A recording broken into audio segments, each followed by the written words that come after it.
ส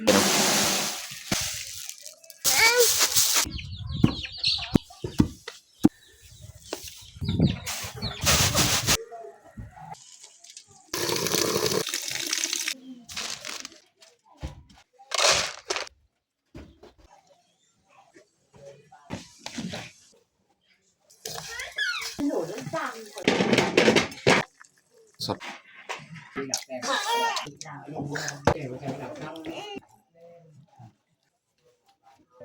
อย่าลืมกดไลค์กดแชร์และกดติดตามเด้อพี่น้อง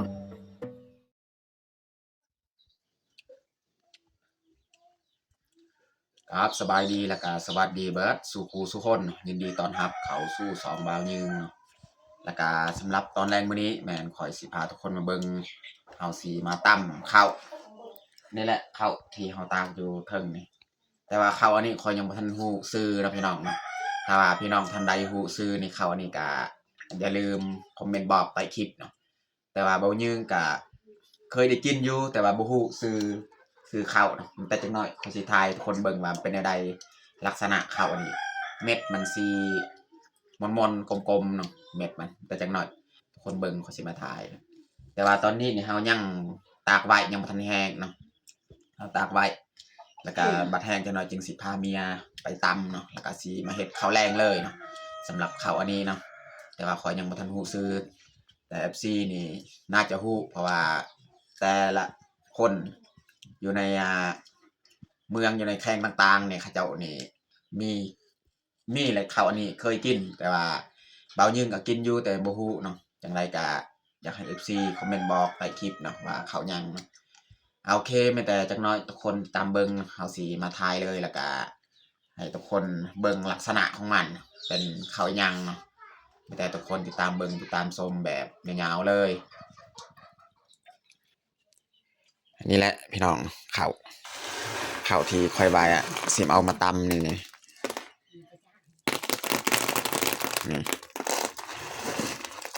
เบายื้งก็เคยเอาไปกินเอาไปขั่วกินเนาะแต่ว่าบ่ฮู้ชื่อเขาเอิ้นข้าวหยังเนาะเป็นภาษาลาวภาษากลางนี่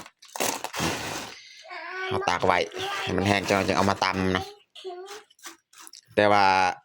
ข้าวนี่เฮายังบ่ทันมาจักหน่อยนี่สิให้เมียมาข้าวเลยเนาะข้าวสารเอามาไว้แล้วก็ปนกับข้าวอันนี้แหละจักหน่อยมาตำแล้วเนาะให้เฮาตากไว้ก่อนเนาะซุ่มไฟก่อน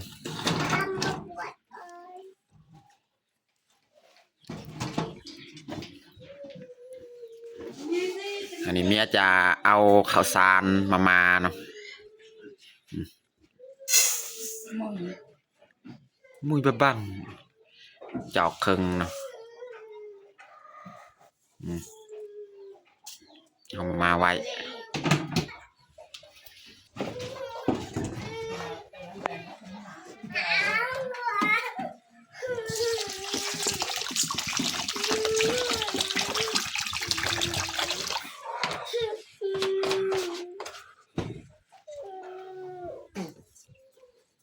ตอนนี้ก็น่าจะได้แล้วพี่น้องเนาะข้าวของเฮาเมียจะเอามาตักใส่กระดงเลยเนาะ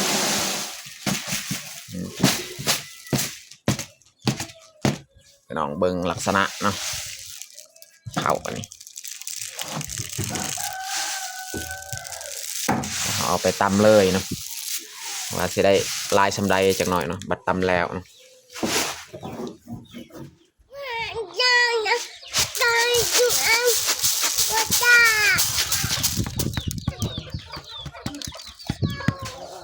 ช่วยเดี๋ยวกูเตะ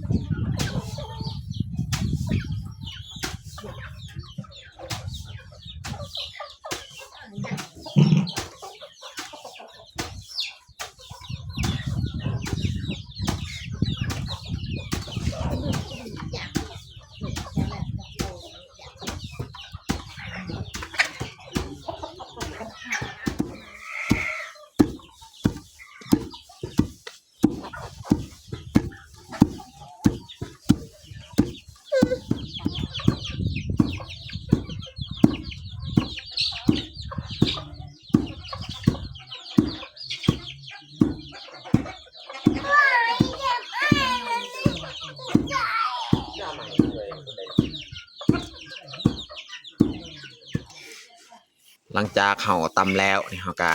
คดมาพัดอีกเนาะจึงตำหอบซองอีกเนาะ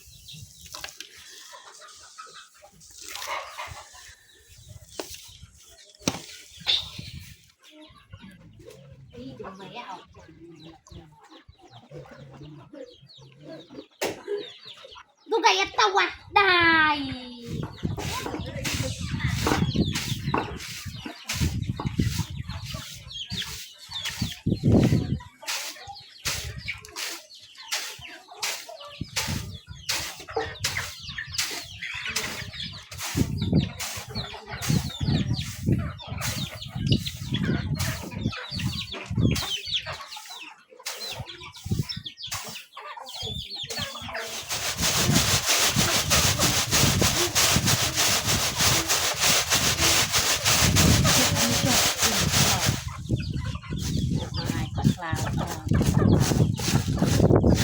ยาวน้อง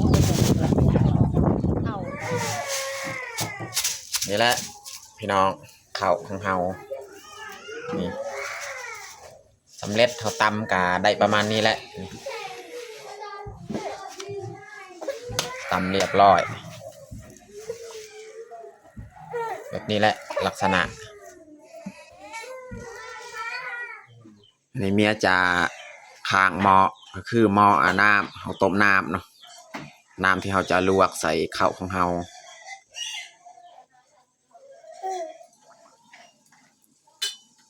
น้ำที่เขาต้มอันนี้ก็น่าจะเดือดแล้วนี่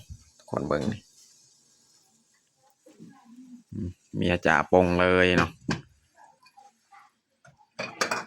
เอาสีเทเนาะน้ำใส่เทน้ำฮอดใส่เลยนี่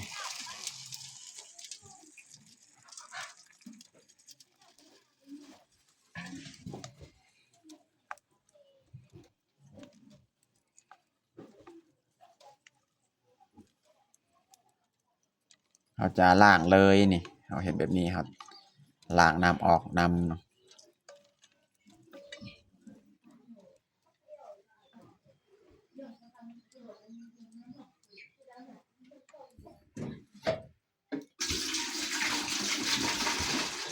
นี่เมียจะเอากระตุกน้ำไปตักน้ำเนาะ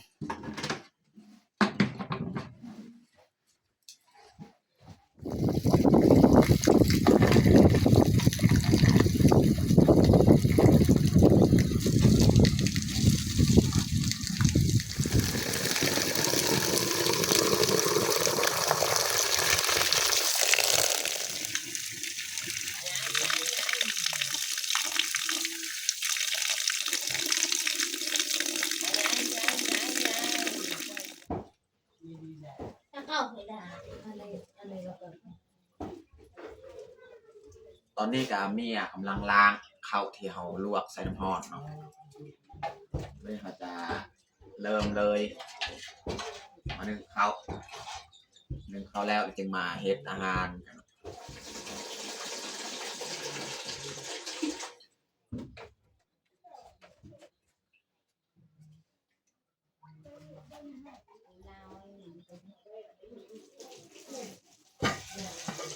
นี่มันข้าวสารที่เขามาที่เอาข้าวสารนี่แหละก็ข้าวตัวเขาล้างหั่นมาผสมกันเนาะจึงมานึ่ง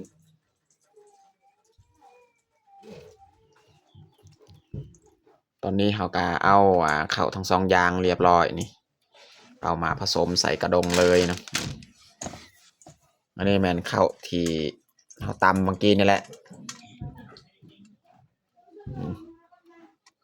ส่วนอันนี้แมนข้าวสารที่เขามา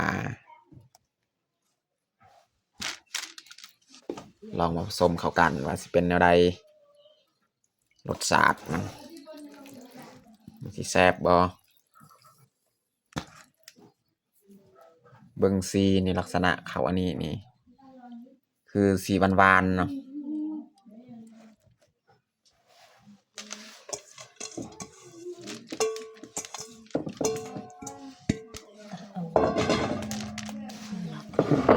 ผสมเลยบัดนี้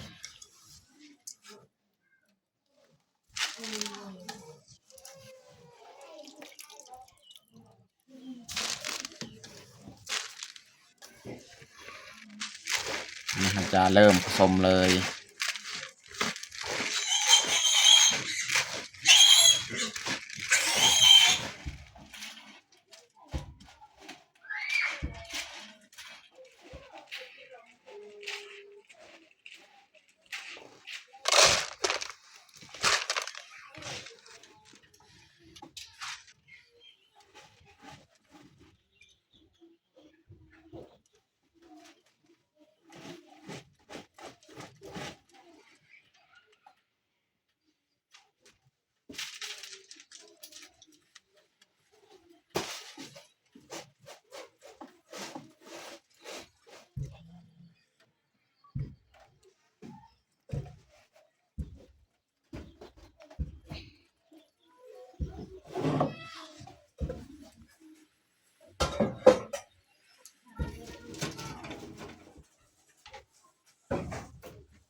วันนี้เราสิ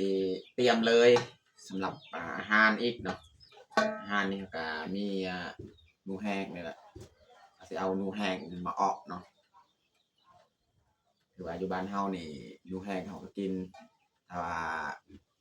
FC ท่านใดที่บ่กินก็ต้องขอโทษขออภัยเนาะเพราะว่าการอยู่การกินแต่ละพื้นที่มันบ่คือกันเนาะก็คืออยู่ในหมู่บ้านบ้านเบายืงนี่จะกินหนูบ่ว่าจะเป็นหนูชนิดใดเฮาก็กินเนาะประเภทหนูเนาะบ่อะไรห่างพี่น้องเราสิเอาหนูนี่แหละมาตัดเป็นตอนแล้วก็มาออกแล้วก็สิเอาผักกันนี่แหละมาแกงผักกาดก็ยังมีเนาะมีผักกาดอีกสิเอาผักนี่แหละมาแกงก็สิออกหนูของเฮาเนาะสำหรับอาหารแรงของเฮาแต่ว่าข้าวนี่ยังบ่ทันเลยสุกเราต้องเตรียมอาหารไปก่อนเลยนะพี่น้องเนาะเอาไปล้างอันนี้ก่อนเนาะ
ซอยคา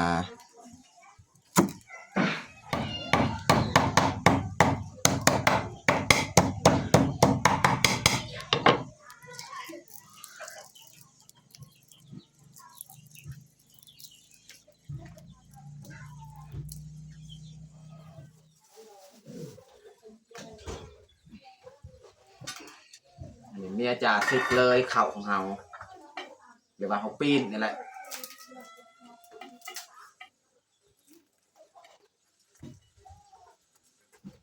อันนี้ขอสีตำมาหมักพริกกระเทียมหมักแคนสีออกนูของเฮา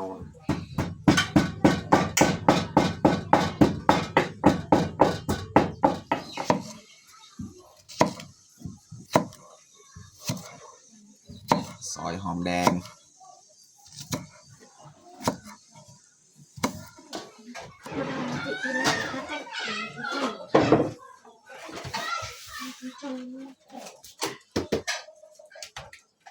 ตอนนี้ข้าวของเฮากับ สุกเรียบร้อยพี่น้องบรรยากาศก็สิมืดๆตอนนี้ก็เวลา5 โมงปลายแล้วนี่เขาจะปรุงเลย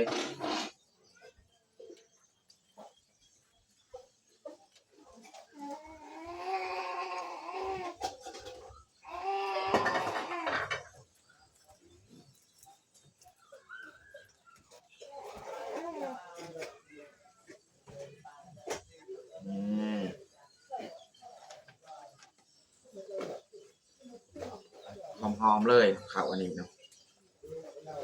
บ่แม่นข้าวที่เราตำหอมเนาะข้าวไห้ของเราเนี่ยหอม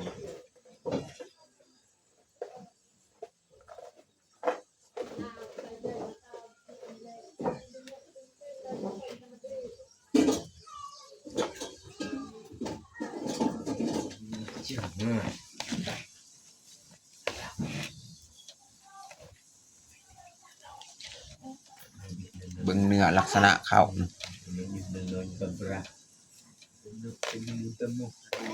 ข้าวหอมๆข้าวไห้ Ramen gram ke gram chai nanti kong ke gram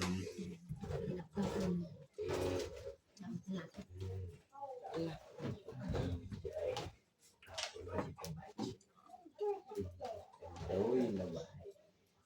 เขาจะยัดใส่ติดเลยนะพี่น้อง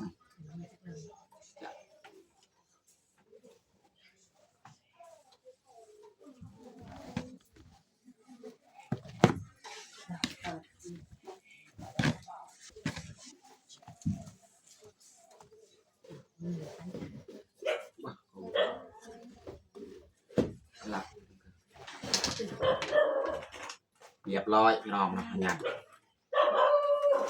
เรื่องสิปันกินเลยทุกคนเดี๋ยวดีพี่น้องเนาะจ้าเขาอันนี้แซ่บกว่าหมูเลยพี่น้อง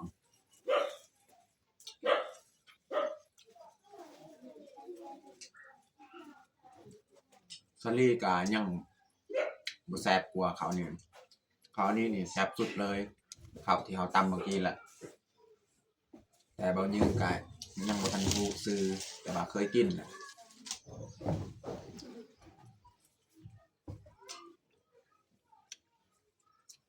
เหนียวดีพี่น้อง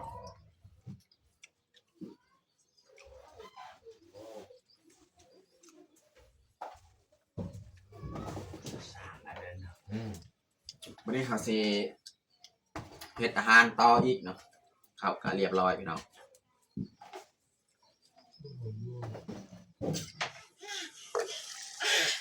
น้ำที่เราต้มก็กดเรียบร้อยวันนี้เราจะปรุงพริกกระเทียมที่เราเตรียมไว้นี่แหละนี่พริกกระเทียมมะแคนหัวสิไข่เนาะข่าใบมะกรูด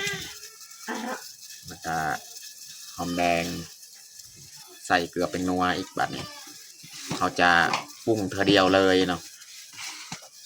เขาจะปรุงเครื่องหอมมันยังเกลือเป็นนัวเธอเดียวเลยเนาะใส่เกลือใส่เป็นนัวเนาะแล้วก็ต่อไปนี่เขาจะใส่ซีนนูของเราเลยเนาะซีนนูแห้ง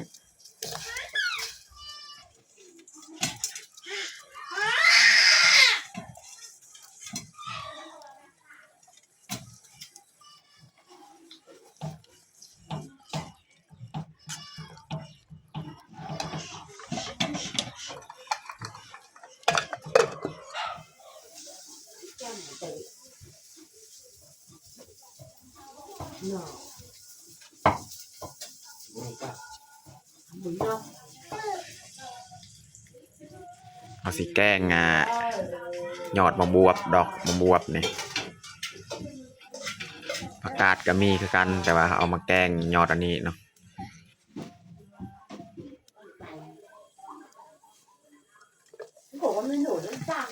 นี่พี่น้อง โอ้หอมๆเลยออกนูแห้งอันนี้น้ำยังสำนีจังหน่อยบัดน้ำสิบบกค่ะกินปงเนาะ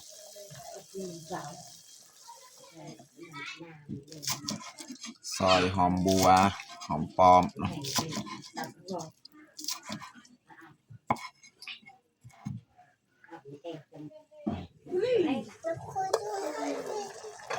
สุดท้ายนี่เราจะใส่หอมบัวหอมปลอมเนาะ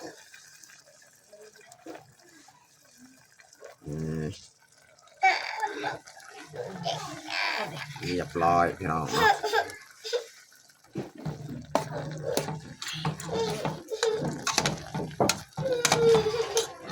ไม่แกรม เด็กจะตักอย่าง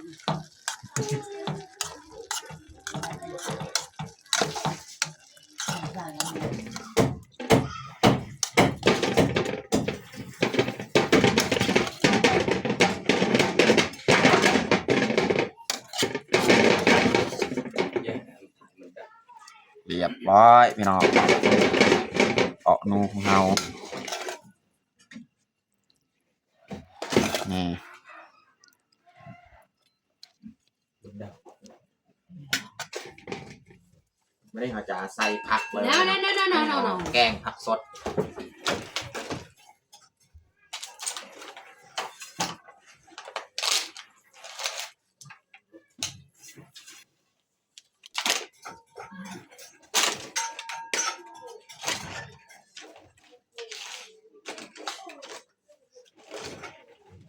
เห็ดของเขาเขาตำไปเลยครับอย่าเป็นเซียวห้า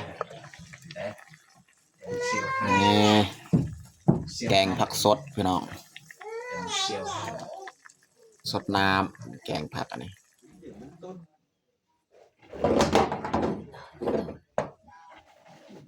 เป็นไง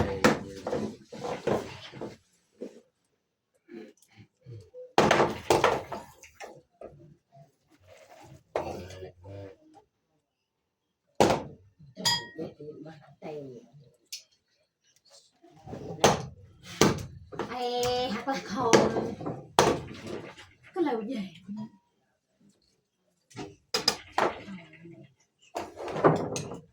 โอ้ยนางเซียวห้า เรียบร้อยแกงผักของเราพี่น้อง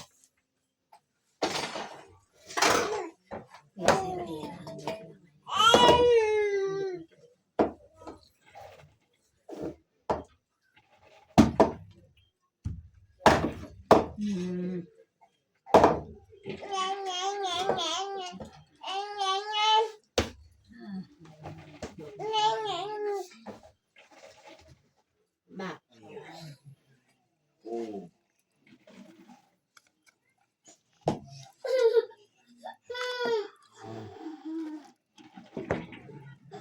แล้วเซียวห้า สดน้ำจวดจาดพี่น้องเรียบร้อย ที่ว่าจะกล่าวเป็นไรอ่ะ ตอนนี้ก็เรียบร้อยเราแต่งข้าวของเราแกงผักสดๆเลยเนาะจะบ่ได้ใส่เนื้อใส่หยังเนาะแล้วก็เอาซีนหนูแห้งพี่น้องสำหรับอาหารแรงของเรากับบัดสำนี้แหละ ตอนนี้ก็เรียบร้อยเราแต่งข้าวของเราวันนี้เราจะลงมือกินข้าวแรงเลยเอามาทุกคนมากินข้าวแรงน้ำกันเย็นแรงวันนี้นี่น้องพลอยนี่ให้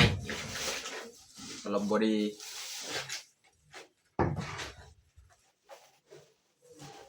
นี่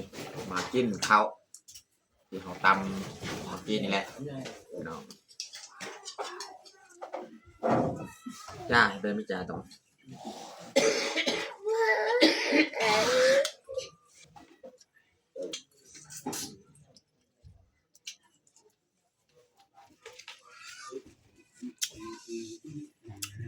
หลายอย่างหลายอย่างแย่มาใช้หลักเข้าใช้เรื่องอะไร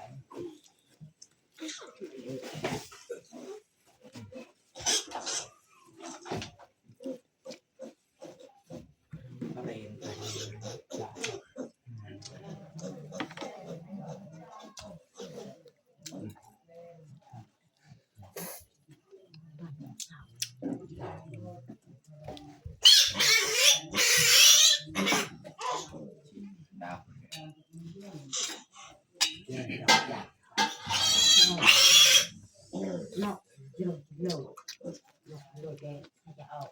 ตาไปเหี่ยวที่มันไปอะไรกระวานชาดังอะไรบ้างเยอะอะไรจันตักจันวันดังเอาไปเที่ยววันดังเอาไปเที่ยวใส่ชาจักเรียนนักยกยกใส่จานโม่คนเบิ่ง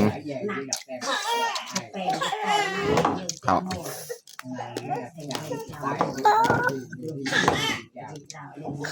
นะไปนะ